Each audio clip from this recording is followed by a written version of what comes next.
नमस्कार दोस्तों। आज हम जिस विषय के बारे में बात करने जा रहे हैं वह है कुंभ मेला। महाकुंभ यह तो सुना ही है, मगर होता क्या है महाकुंभ और यह शब्द कहाँ से आया। कुंभ का मतलब होता है कलश। महाकुंभ या महाकलश, सोचिए कि कलश का साइज कितना बड़ा होगा। हर 12 साल में भारत के 4 अलग अलग शहरों में एक के बाद एक यह महाकुंभ का आयोजन होता है। और महाकुंभ है इस पूरे देश में, पूरी पृथ्वी में हिंदुत्व का सबसे बड़ा पर्व। इतना बड़ा पर्व जितना ना पहले कभी हुआ है, ना ही आगे कभी बन पाएगा। पर होता क्या है महाकुंभ, और कौन से 4 शहर उज्जैन, हरिद्वार, नासिक और प्रयागराज, इन 4 शहरों में एक के बाद एक हर 12 साल में महाकुंभ होता है। महाकुंभ के पीछे 2 कमाल की कहानियां हैं। आज ये 2 कहानियां मैं आपको एक के बाद एक सुनाने वाला हूँ, क्योंकि महाकुंभ फिर से आ रहा है। कब और कहाँ? 13 जनवरी को प्रयागराज में।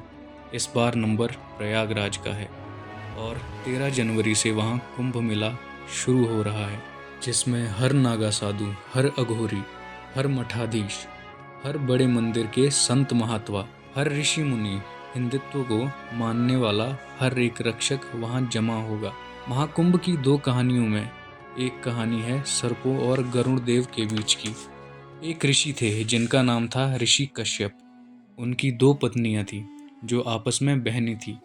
एक का नाम कद्रू और दूसरी थी विंता। कद्रू ने ऋषि कश्यप से एक दिन वरदान मांगा कि मुझे 100 विषैले बच्चे चाहिए जो बहुत शक्तिशाली हो। ऋषि कश्यप ने तथास्तु कह दिया और कद्रू को मिले 100 अंडे। ये देखकर विंता को लगा कि मुझे भी वरदान मांग लेना चाहिए। विंता ऋषि कश्यप के पास गई और उन्होंने कहा कि मुझे भी वरदान दीजिए। मुझे भले ही बच्चे कम दीजिए, मगर मेरे बच्चे कद्रू के बच्चों से अधिक शक्तिशाली होने चाहिए।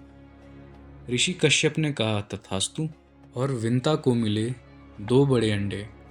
अब जो 100 अंडे थे वो एक एक करके धीरे धीरे फूटने लगे और उन अंडों में से बच्चे निकलने लगे।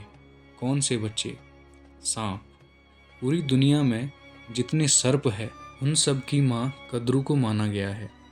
तो कद्रू के एक एक करके जब अंडे फूटने लगे और उनमें से बच्चे निकलने लग गए, तो विंता इम्पेशेंट हो गई। सब्र का बांध टूटने लग गया। उनको लगा कि जब इसके बच्चे हो रहे हैं तो मेरे क्यों नहीं हो रहे। और उस जल्दबाजी में विंता ने 2 अंडों में से एक अपने खुद के हाथों से फोड़ दिया। उस अंडे से जो निकला अर्ध विकसित शरीर था।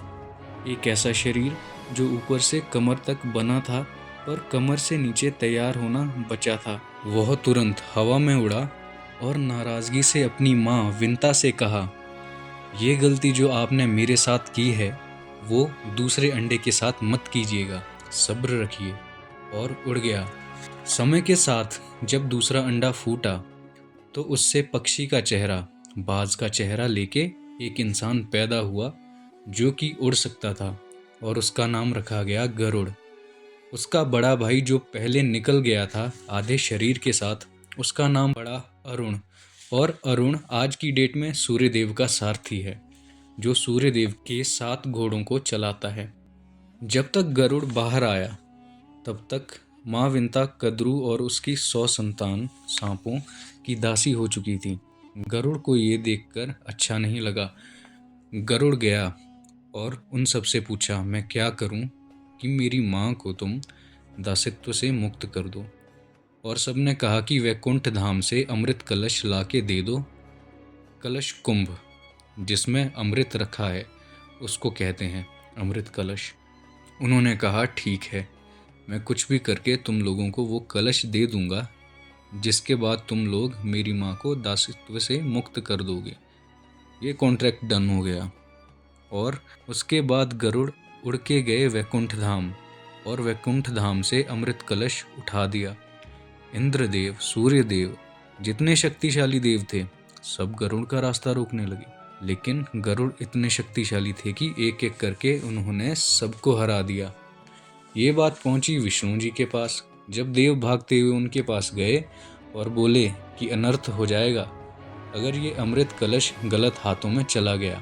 पता नहीं कहाँ से बहुत ही शक्तिशाली प्राणी आया जिसका चेहरा पक्षियों के जैसा है, शरीर इंसानों के जैसा है और साथ में है पंख जो उड़ता है, जो हम सब लोगों से ज़्यादा शक्तिशाली है। रोकिए उसको। विष्णु जी गए युद्ध में और गरुड़ और विष्णु जी के बीच में युद्ध हुआ। इस पूरे युद्ध के बीच में विष्णु जी को ये समझ आया कि गरुड़ के हाथ में अमृत कलश है, मगर गरुड़ उसको खोल के उस कलश से अमृत को ग्रहण नहीं कर रहा है, सिर्फ हाथों में पकड़ा हुआ है।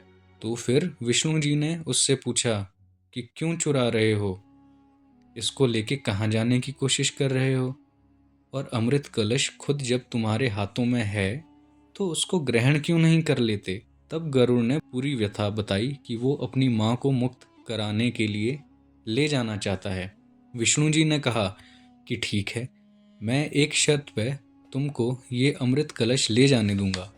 वो शर्त ये है कि अगर मैं तुमको अमृत कलश ले जाने देता हूँ तो अमृत कलश को ज़मीन पर पहुँचाने के बाद तुम हमेशा के लिए मेरे वाहन बन जाओगे।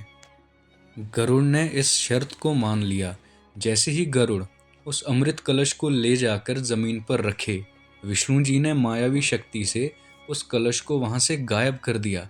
लेकिन क्योंकि वो अमृत कलश गरुड़ ले जाके रख चुके थे सारे सर्पों और उनकी माँ कद्रू के सामने, तो उनका प्रण पूरा हो चुका था, जिसके कारण उनकी माँ विंता को दासित्व से मुक्त कर दिया था।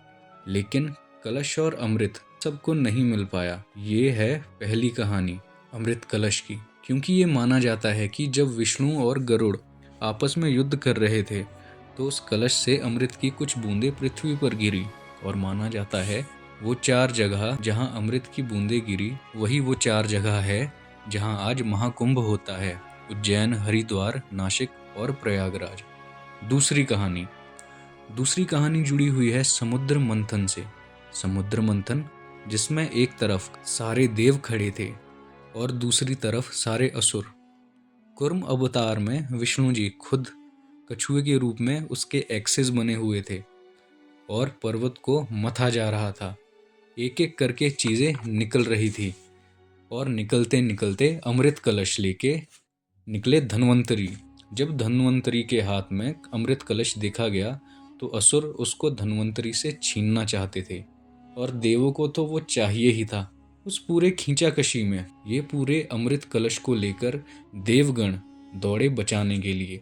जब इधर से उधर दौड़ते रहे तो 12 दिन तक, वो हमारे वाले 12 दिन नहीं, उनके वाले 12 दिन, इन 12 दिनों में 4 जगह उन्होंने विश्राम किया। वो 4 जगह वही 4 जगह है जहाँ पर अमृत कलश को रखा गया था, हरिद्वार, उज्जैन, नासिक और प्रयागराज। तो ये 2 कहानियाँ हैं, और इसलिए क्योंकि उनके जो 12 दिन का सफ़र था जिसमें 4 बार उन्होंने ब्रेक लिया था, उस हिसाब से 4 दिन हर 12 साल में एक शहर में आते हैं। तो ये 2 कहानियाँ हैं अमृत कलश की, जिसके कारण होता है महाकुंभ। यदि आपको यह वीडियो पसंद आया तो वीडियो को लाइक, कमेंट और शेयर ज़रूर करें और चैनल को सब्सक्राइब करें। धन्यवाद।